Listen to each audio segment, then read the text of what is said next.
Hey, what's going on, guys? This is Broku, and welcome back to another Dragon Ball video. And this is another what if Dragon Ball GT happened after Dragon Ball Super. So also, guys, I want to let you know this is what if week, so there's going to be a what if video uploaded every single day of this week. So if you've not seen the other videos, you need to go back and watch. Now, this is Friday, so this is the end of what if week, but honestly, guys, it was an amazing time. Thank you guys so much for all the support. It was really fun, and all of my hard work was worth it. But anyways, guys, what if week is very hard for me to do, so if you want to see another one in the future, let's shoot for 1,500 likes on every single video. But anyways, guys, let's get into this what if. And so before I kind of get into this what if, I have a huge announcement for you guys.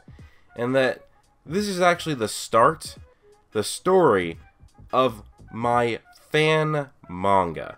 So I'm starting a fan manga called Dragon Ball GT Redux, and it is essentially going to be what if Dragon Ball GT happened after Dragon Ball Super. And so basically what I'm going to do in this is I'm taking the 4 original sagas, the Black Star Dragon Ball Saga, the Baby Saga, the Super 17 Saga, and the Shadow Dragon Saga. I'm going to incorporate that into the extension of the Super storyline. I'm going to be retconning, I'm going to be using my own fanfiction-y elements. I'm going to try and stay as true to the show as possible, but I'm going to change a lot just to make it fit. Because you're going to have to change things to make it fit. And so I'm going to announce that I'm also adding 2 of my own original sagas to Dragon Ball GT Redux. So instead of 4, there's going to be 6. I'm going to go through over them in order. So it's starting off is going to be the Black Star Dragon Ball Saga. Next is the Baby Saga. The 3rd saga is the Dark Saiyaman Saga. The 4th is the Super 17 Saga. The 5th saga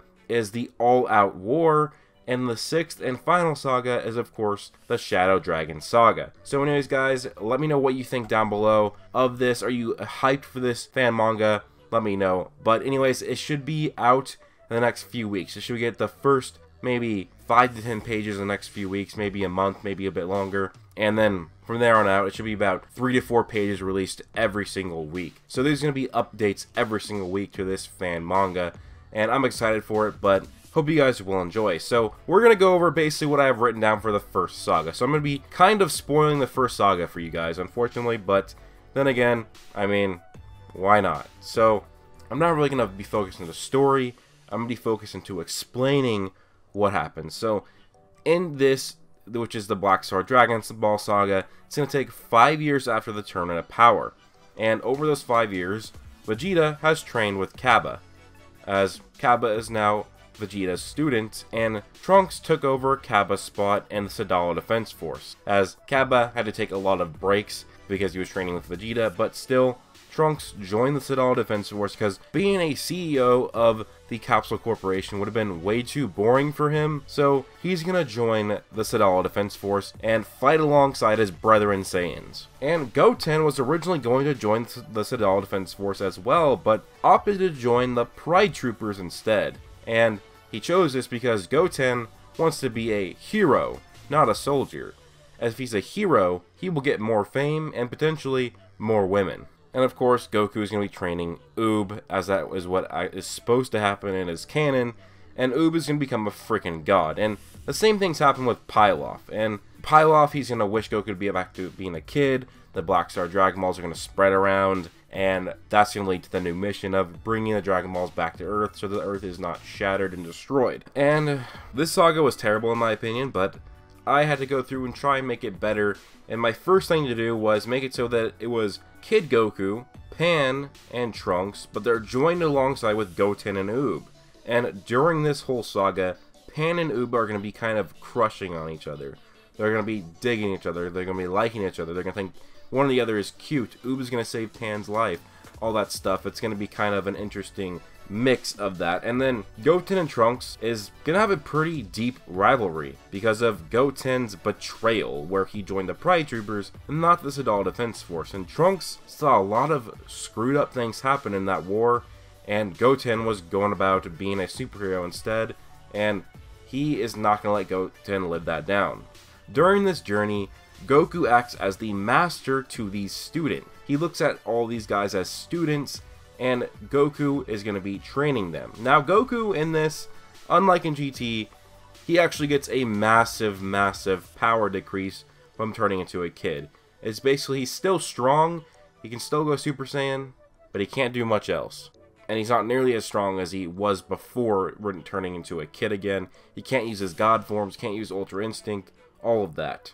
Now, throughout this saga, they're going to go through a bunch of different minor villains, minor obstacles, but they're not really going to be shed much light. It's going to lead up into Legic being the essential final boss of this saga. So this is going to be a shorter saga. It's only going to be a few chapters because just something that's boring to me and I didn't want to drag it out. It's something that could have been done really quickly. So the final villain of this arc is Legic. Legic was an assassin, was a very cool character in GT. Wasn't too strong, but still.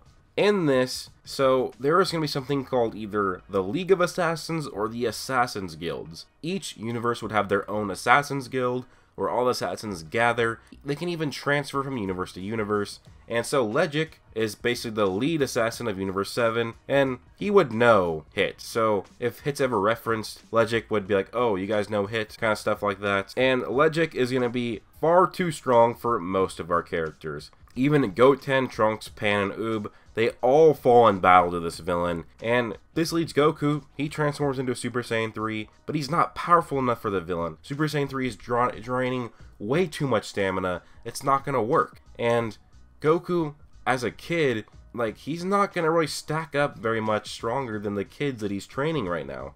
Just as it seems Goku is defeated, the sky goes dark, and the planet they are on has a full moon. Goku looks up and goes Golden Ozaru, and then masters that, tames the beast, and goes Super Saiyan 4. He tosses the villain around a bit and does weaken Legic pretty rapidly. But Goku would lose control of his new Super Saiyan 4 form and would be reverted to his Super Saiyan 3 state and would be quickly tossed aside by Legic. With Super Saiyan 3 Goku being beaten so bad, he was reverted to his base form and is near death until Oob decides to take a stand. Goku, over the years I have learned many things from you. How to fight, how to get stronger, how to analyze my opponents, and none of these were enough for me to overcome Legic. The most important thing you taught me, never give up and always defend the weak and the defenseless. Always be there for your friends and family. That is how good defeats evil. Oob's base power increases to unimaginable levels, showing off his potential. He then goes Kaioken times 20, which is huge because before, Oob could only go Kaioken times 5 without completely destroying his body. Oob fights around this villain, and they are somewhat equal, as Oob is stronger now, and Legic has gotten weaker because he got his shit tossed around by Super Saiyan 4 Goku a bit. Then, the villain reveals his own special technique, which comes through each time somebody hits his body. It stores a percentage of the power of those attacks away for a final Ki Blast. He tosses this special attack, final Ki Blast, towards Oob and his friends. Oob immediately forms his hands for a Kamehameha. After this, he yells Kaioken times 50 and releases the attack. The attack works at first, but it is seemingly overpowered by Legic's attack. Goku, it was great being taught by you. Everything you did for me and my village, I can never repay you. And then Oob yells, Kaioken times 100. Oob, no! I've never even attempted such levels. You're gonna die. But his attack overpowers Legic and nearly kills Legic himself. But he would escape and leave behind the final Dragon Ball. Oob wakes up days later in the ship, heading back to Earth because they have all the Dragon Balls now, and they're ready to save it. They admire him for his bravery, and especially Oob, who gives him a kiss on the cheek, and he saved Earth and he saved all of them. Pan's crush intensifies.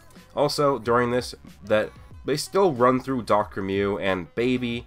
They're one of the villains they encounter, but it's just going to be a much less minor thing in this saga, but of course it's become bigger in the next saga. So now, we head over to Universe 6, where Vegeta is training Cabba. Baby lands on several planets before Planet Sadala, and he first takes over weaker Saiyans, making his way up to Cabba. So anyways guys, hope you guys will enjoy this fan manga. So this is the final What If of What If Week, so thanks for all the support guys, thanks for all the likes, the comments, all the new subscriptions, all the love, appreciate it. And so guys, please do leave a like, comment, subscribe, join my Discord, follow me on Twitter, turn on notifications, and also guys, thanks to all my Patreon supporters. So my Super Saiyans is Hodag Hunter, and my Super Saiyan 2s, Darius, Israel Flores, Locke, Anime Paradox, and Mystic Ghoul. And also, thanks to my Super Saiyan 3s, Scotland Serenity, Diraj Payton, Sin Overlord, and Griffin Jacob. Thank you guys so much for all the support. It really does mean a lot, and I hope you guys all have an amazing day.